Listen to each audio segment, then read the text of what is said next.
자신이 어려움을 느낄 때가 중요한 순간이다. 제가 아는 네. 뛰어난 수학자가 자기 아이들을 수학을 정말로 증오하게 만든 사람들이 꽤 많아요.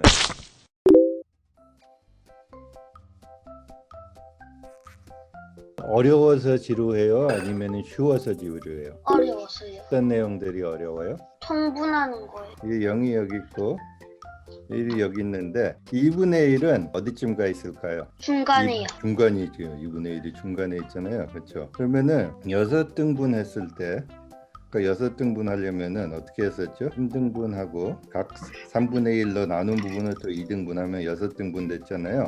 네, 그러면은 아까 2분의 1이 어디가 있다고 방금 얘기했죠? 중간에요. 중간에 여기 2분의 1이가 있잖아요. 네, 그러니까 6분의 1하고 비교하면 6분의 몇이 될까요? 6분의 3이요. 그렇죠. 6분의 3이 되죠. 이게 통분한 거거든요. 아, 생각보다 쉬운 거였네. 그렇죠. 생각보다 쉬운 거였죠. 네, 아주 생각보다 쉬운 거였다는 말을 해줘서 너무 고마운데 하나 더 해볼까요? 그러면은 네, 처음에 물어본 거 2분의 1하고 5분의 1하고 한번 통분해 볼까요? 이거는 2분의 1은 10분의 몇으로 나타내고 5분의 1도 10분의 몇으로 나타내야 되거든요. 2분의 1은 분자가 5고 5분의 1은 10분의 5? 2. 10분의 2가 되고 2분의 1은 뭐가 된다고요? 5요. 10분의 5가 되고 통분 잘했네요. 어떻게 하는지 알겠어요? 네, 그러니까 수학하면은 당연히 어려울 때가 있거든요. 근데 어려운 거 한번 마주칠 때마다 쉬운 경우부터 차근차근 해보면은 탁 파악이 될 때가 있잖아요. 그게 좀 중요한 것 같아요. 그러니까 어려움을 부딪혔을 때 더 쉬운 경우로 잠깐 돌아가 가지고 시간을 들여서 조금 해보면은 파악하는 순간이 생기고, 그러고 나면은 조금 더 어려운 경우 해보고, 우리가 방금 해봤죠. 쉬운 걸로 돌아갔다가 다시 점점점 어려운 방향으로 다시 진행하는 연습을 자꾸 하면은 도움이 되겠죠. 그러다가 이제 또 어려움 마주치면은, 그러니까 또 다른 문제들을 볼 때 또 다른 어려움이 나타날 수 있잖아요. 그때 오늘 한번 연습해 본 거 기억하면 비슷한 마음가짐을 하고 또 한번 해보면 도움이 될 수 있겠다. 그럴 수도 있겠죠. 근데 재밌어지는 거는 또 이런 면이 있을 것 같아요. 뭐가 제일 관심 있어요? 고생물이요. 예를 들면 메갈로돈이나 메갈로돈이 뭐죠? 상어건데 고래들 때문에 멸종됐어요. 고생물 공부하는 사람들이 점점 수학을 많이 이용하고 있어요. 이 아저씨 형이 원래 진화생물학자거든요. 진짜요? 맨날 수학만 하고 있어요. 연구 많이 하는 진화생물학자인데 맨날 아저씨하고 수학 얘기만 해요. 고생물 공부하는데 수학이 너무 많이 필요해가지고 막 잘할 때는 재밌기도 하죠. 근데 잘 못 될 때 좀 재미없어지고 그렇죠. 그러니까 이런 식으로 연습하면 조금 재미있어지지 않을까요? 근데 그때마다 그게 좀 중요한 것 같아요. 어려움에 마주쳤을 때 조금 차근차근 그 어려움을 약간씩 풀어가는 연습. 수학이 재밌어지는 방법이 굉장히 여러 가지인데 오늘은 그거 한 가지만 얘기할게요.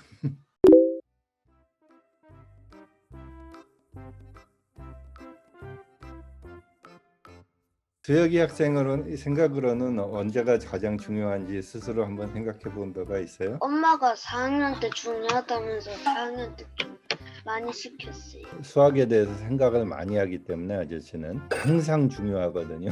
근데 누구나 다 수학을 그렇게 많이 생각하지 않기 때문에 아마 초등학교 때부터 고등학교 때까지는 다 꽤 중요한 것 같아요. 그 다음부터는 이제 각자 자기 하고 싶은 방향에 따라서 여러 갈래로 달라져 나갈 수 있지만은 고등학교 때까지 배우는 수학은 앞으로 과학적으로 나가거나 기술을 한다든가 세상에 대해서 조금 깊이 있는 생각이나 탐구나 응용을 할 때 기초적으로 필요한 지식이기 때문에 계속 중요한 것 같기는 한데, 그렇지만 그 중에서 사람들이 어려움을 느끼는 부분들이 특히 중요할 것 같기는 해요. 또 한 가지 각 개인이 유의할 점 같으면 자신이 어려움을 느낄 때가 중요한 순간이다. 특히 어려울 때 간과를 하면은 그 다음에 점점 더 어려워지잖아요. 어려움을 느끼기 시작하면 이때는 내가 뭔가 어려움을 극복할 방법을 찾아야지 되겠다, 그렇게 마음 먹을 때잖아요.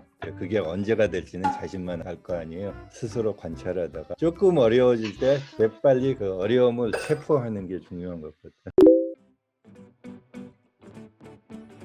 수학을 못한다는 생각을 바꾸고 싶다, 이게 어머님이 하신 질문이세요? 네. 네네네. 작년까지 제가 봤을 때는 그래도 잘 따라오고 있는 것 같은데 항상 나는 수학을 못한다 그런 생각에 좀 많이 빠져 있더라고요. 근데 자기 아이들 가르치는 거 참 힘들잖아요. 짜증 날 때도 많고. 어떠세요, 소혁이 어머니는? 화를 많이 내죠. 이제 다른 사람 가르치는 것보다 아이들 가르칠 때는 걱정이 많아 앞서가지고 있잖아요. 이제 자기 아이들뿐만 아니라 선생으로서 역할을 할 때도 굉장히 중요한 것 중에 하나가 학생을 위한 거하고 자기의 에고가 등장하는 거하고 그거 항상 혼돈이 되거든요. 자기 아이 가르칠 때일수록 정말로 마음을 부드럽게 하는 게 정말로 중요한 것 같아요. 제가 아는 네. 뛰어난 수학자가 자기 아이들을 수학을 정말로 증오하게 만든 사람들이 꽤 많아요. 에고하고 수학을 가르치고 싶은 마음을 공부를 못 해가지고 옆에서 보기도 안타깝게 수학을 증오하는 아이들이 생겨버리거든요. 학교에서 혹시나 못 따라갈까봐라는 걱정이 많이 앞서가지고 이제 그게 굉장히 복잡한 교육 과정이잖아요. 네. 싫어하지 않게 만드는 거하고 부모가 직접적으로 가르쳐 주는 것 말고도 부모가 수학을 좋아하면은 아이들이 결국 또 관심은 갖는 것 같거든요. 그러니까 부모가 수학을 항상 공부하고 수학에 대해서 생각하고 수학을 좋아하고 적극적으로 가르치는 것보다 더 중요할 수도 있거든요. 그러니까 이미 그런 면에서 역할을 이미 하고 계실 거예요. 너무 걱정 안 하시고 부드럽게 가르치셔도 괜찮을 것 같아요. 네, 감사합니다.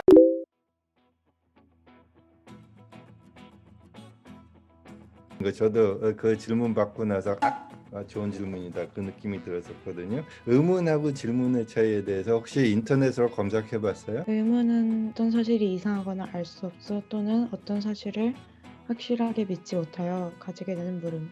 질문은 알고자 하는 바를 얻기 위해 물음. 의문은 내가 의문이 생긴다는 말을 하잖아요. 질문은 질문을 한다고 그러죠. 의문이 생긴다는 건 뭐 자기도 모르게 생긴다는 얘기인 것 같잖아요. 그거는 뭔가 수동적인 것 같고 질문을 한다는 거는 능동적인 것 같잖아요. 좀 그 차이인 것 같아요. 그러니까 질문을 한다는 거는 우선 말로 표현한다는 뜻이 또 들어가 있잖아요. 의문은 또 꼭 말로 표현돼야지 되는 건 또 아니거든요. 그냥 궁금한 생각이 드는 거죠. 궁금한 느낌이 들 수도 있고. 그러니까 뭔가 좀 두리뭉실한데 의문이라는 거는. 그러니까 과학을 할 때는 당연히 의문이 생기는데 그 의문을 질문으로 바꿔가는 것이 중요한 것 같거든요. 그 바꿔가는 과정 자체에서 과학의 진전이 꽤 일어나는 것 같아요. 생각을 하고 정리도 해야지 되고 그래가지고 표현을 해야지 되고 그 의문이 생기고 나서 의문을 여러 가지로 이 방향 저기 방향으로 굴려보다가 질문으로 바꿔보고 첫 번째 질문이 좀 불분명한 경우도 있거든요. 그러면 더 좋은 질문으로 바꿔보고 질문에 대한 답이 좀 생기고 나면 또 더 좋은 질문으로 바꿔보고 질문도 계속 진화하는 것 같더라고요. 점점 좋아지고 점점 날카로워지고 점점 섬세해지고 점점 고등해지고 의문 질문 왔다 갔다 하면서 의문도 진화하고 질문도 진화하고 답이 되는 것 같아요. 네. 그러니까 논리적 사고가 수학적 사고랑 같은 건가 그 질문부터 제가 답을 할게요. 네, 규림이 학생은 어떻게 생각하세요? 어떻게 보면 수학이 논리가 되니까 그러니까 한 방향에선 같다 생각하는데 또 어떤 방향에서는 수학적 방향만 있을 수는 없으니까 같은 것과 같지 않은 것이 있다 생각해요. 논리는 무슨 뜻이죠? 논리가 뭐죠? 맞는 사실을 정리를 해서 예를 들면 상대방을 설득시킬 수 있는 말이라고 생각해요. 보통 서양 전통, 유럽 전통에서는 논리를 처음으로 정립한 사람이 아리스토텔레스라는 철학자가 처음으로 논리를 정립했다고 그러거든요. 좀 기원전 4세기쯤이라고 그러거든요. 그때 처음으로 논리라는 거를 정립하려고 그랬고 그래서 논리라는 책도 쓰고 그랬어요. 아리스토텔레스가 의도한 바를 먼저 얘기하자면은 올바른 사고 과정이 무엇인지 한 번에 정립하고 싶어 했거든요. 사고 과정을 얘기할 때 올바른 추론, 틀린 추론 이런 것들이 다 있잖아요. 그러니까 올바른 사고 과정을 한 번에 정리라고 하려고 그런 게 논리거든요. 그래야만 다른 사람을 설득할 수도 있고 정리를 하자면은 논리는 근본적으로는 사방대 이용되는 것 같아요. 우리 얘기할 때도 지금 막 논리를 이용하고 있잖아요. 그러니까 그런 면에서 보면은 논리는 모든 올바른 사고 과정이 논리인 것 같고 그 논리를 수학에 적용을 하죠. 우리가 수학에 대해서 올바르게 사고할 때는 논리적으로 했다, 그건 맞게 했다. 통분 제대로 했다. 그거는 논리를 제대로 적용한 경우죠. 그러니까 한 가지 답은 논리는 굉장히 보편적인 사고 과정에 대해서 얘기하는 거고 수학은 특정한 수학적인 구조, 수, 뭐 연산, 뭐 그 모양 이런 것들에 대해서 공부하는데 거기서는 논리를 사용할 뿐이죠. 그런데 다른 학문에 비해서는 논리를 좀 엄격하게 사용하기를 좋아하거든요, 수학자들이. 그렇죠. 그래서 그 두 개가 혼돈될 때가 있어요. 근데 좀 다른 것 같아요. 누구나 어렵거든요. 수학자도 수학은 어려운데 그래서 어려운 게 사실인 것 같아서 어려움을 다 피할 수는 없다는 사실에서 조금 의도적으로 그렇게 쓰기도 했어요. 어려운 부분을 그대로 너무 피하지 말고 숨기지 말고 쓰자 그렇게 의도한 바도 있거든요. 그래서 어려움을 느껴도 우선 괜찮다는 얘기를 하고 싶었어요. 그 다음에 어떤 내용인지 물어봤었잖아요. 그리고 사실 어떤 토픽에 대해서든 물어보는 방향으로 했잖아요. 지금 뭐를 배우고 있는가? 2학기 때는 뭘 배우는가? 네. 그런데 다른 사람한테 물어보면서 배우는 바도 있고 읽으면서 배우는 바도 있는데 내가 지금 알고 있는 게 무엇인가 표현하면서 배우는 바도 참 많거든요. 그래서도 물어본 거예요. 그러니까 사실 한 번에 이해하기 어려운 수학이 대부분이거든요. 수십 년 동안 공부해도 대부분 수학은 계속 어렵기 때문에 그걸 파악해 가려면은 이 모든 걸 다 해야지 돼요. 읽기도 해야지 되고 다른 사람들하고 대화도 해야지 되고 그 다음에 내가 뭘 알고 있는가 자꾸 표현도 해봐야지 되고 교림 학생을 위해서 일종의 숙제를 남겨줄 텐데 그 책 재밌는 부분들까지만 한번 읽어보고 나서 다음번에 다시 참여를 해가지고 그 내용이 뭐였는지 나한테 한번 얘기해 주겠어요? 네. 여기서 또 중요한 점은 읽은 내용이 뭐였는지 얘기를 하면서 재미있는 부분은 뭐였었다. 이 부분은 읽기 쉬웠던 것 같은데 이 부분은 어려웠던 것 같다. 그거를 조금 정확하게 표현해 볼 수 있는지 그걸 숙제로 남겨주고 싶거든요. 한번 해보겠어요? 네. 그걸 기반으로 우리 대화를 조금 더 해나갈 수 있을 것 같아요. 답이 하나만 있는 게 아니기 때문에.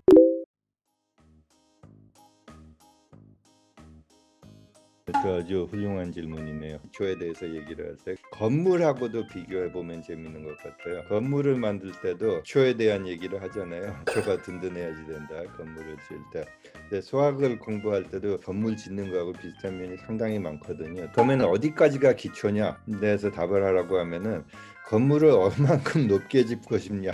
거기에 따라서 또 다른 것 같거든요. 그래서 그런 면에서 보면은 중학교 공부를 할 때는 또 초등학교 실력이 또 기초 실력이 될 수도 있고 그다음에 고등학교 공부하면은 중학교 실력이 기초 실력이 될 수도 있고 사람들이 가끔 하는 질문이 그야말로 데이터 과학 시대, 4차 산업혁명 시대 인공지능 시대 이런 얘기들 많이 하잖아요. 이제 정보과학이 세상에 굉장히 침투를 많이 해가는 건 사실인 것 같아요. 정보, 수량, 통계, 데이터 이런 것들이 이제 제가 생각할 때는 지금 현재 고등학교 과정까지는 기초인 것 같아요. 대부분 사람들한테는. 그렇다고 해서 누구나 다 알아야지 되는 건 아닌 것이 물론 피할 수 있는 거는 사실이지만은 잘 건강하게 활동을 하고 생각을 하고 잘 살아가려면은 기초인 것 같기는 한데 하나는 고등학교 때까지 다 기초 수학이 실력인 것 같고 또 하나는 건물하고 비교해서 어디까지 짓고 싶냐에 따라서 기초가 또 정해지는 것 같다.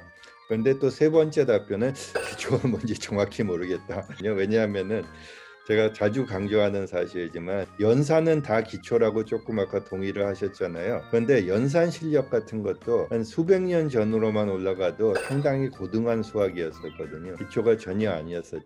지금처럼 굉장히 많은 사람들이 사칙 연산을 할 수 있게 된 지가 100년도 안 된 것 같거든요. 지금 기초라고 생각하는 것이 옛날에는 또 고등한 수학이었기도 하고 그렇기 때문에 기초가 뭔지 정확하게 얘기하기는 어려운 것 같아요. 근데 제가 그래도 약간 예측을 하자면은 고등학교 수학 정도에 나오는 수학 개념이 한 몇백 년 지나고 나면 정말로 기초가 될 거라는 예측은 제가 하고 싶어요. 근데 약간 희망적인 얘기를 하자면 기초가 뭔지 모르겠지만은 필요할 때 기초를 가서 다시 다지는 거는 또 가능한 것 같거든요. 기초가 부족한 부분이 있으면은 나중에 높이 짓고 나서도 다시 가서 메우는 게 확실히 가능하거든요. 우리나라에서는 기초 교육을 평균적으로 잘하기 때문에 그런 일이 상당히 드물지만은 미국 같은 데서는 대학교에 와서 분수를 잘 모르는 아이들이 굉장히 많거든요. 그런데 그때 같으면은 어떻게 하느냐, 진단을 하고 그때 보완을 해줘야지 돼요. 그런데 그때 조금 보완해주면 굉장히 잘하는 아이들이 또 있어요. 그러니까 그래서 마지막 발표는 기초가 뭔지 정확히 모르겠지만은 기초를 잘 다지려고 노력을 하되 나중에 보완하는 것도 또 가능하기 때문에 굉장히 과민하게 신경 쓸 필요는 없다. 일종의 답이 되나요? 이것도 같이 더 토론할 토픽인 것 같네요. 기초가 도대체 무엇인지. 감사합니다. 감사합니다. 참여해 주셔서 고맙습니다.